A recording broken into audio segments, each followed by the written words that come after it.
Bonjour, bonsoir tout le monde, ça dépend de l'heure que vous regardez vidéo ça.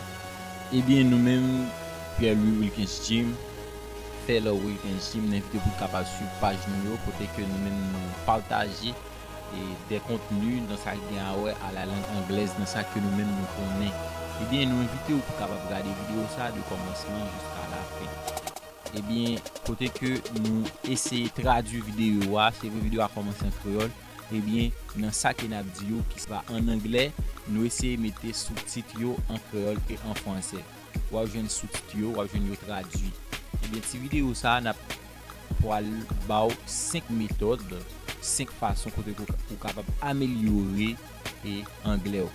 OK, 5 façons ça on invite pour capable garder et adopter. C'est un plaisir pour capable partager cette vidéo ça ensemble avec vous. 5 tips on how to improve your English skills. 1. Listening.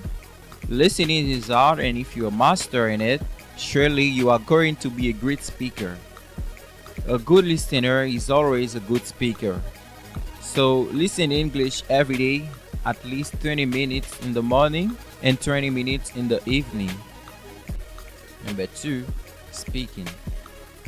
You must talk every day in English in order to achieve fluency.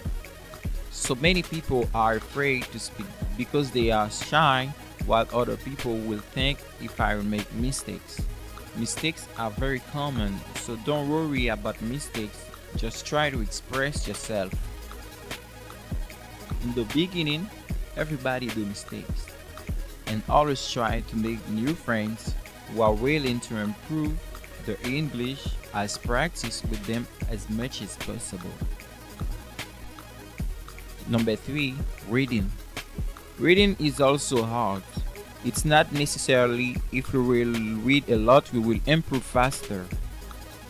If you read 10 pages but you can learn something new, it's better to read 2 pages and read carefully.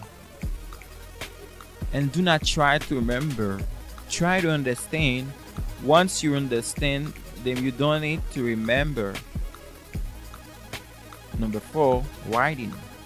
In reading part, you read 2 pages. You have to take 8 to 12 correct grammatical sentences from those 2 pages, and you have to write down in your notebook and read them frequently. Try to remember whole sentences rather than individual word meaning, because if you knew complete sentence, then you can speak it very quickly.